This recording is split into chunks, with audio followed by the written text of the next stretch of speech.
بسم اللہ الرحمن الرحیم۔ السلام علیکم ورحمۃ اللہ وبرکاتہ۔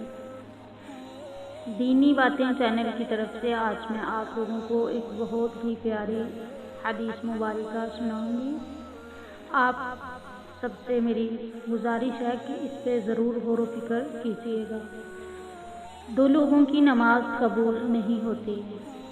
حضرت عبداللہ بن عمر رضی اللہ عنہ فرماتے ہیں کہ رسول اللہ صلی اللہ علیہ وآلہ وسلم نے ارشاد فرمایا، دو لوگ ایسے ہیں جن کی نمازیں ان کے سروں سے اوپر بھی نہیں جاتی، یعنی قبول نہیں ہوتی۔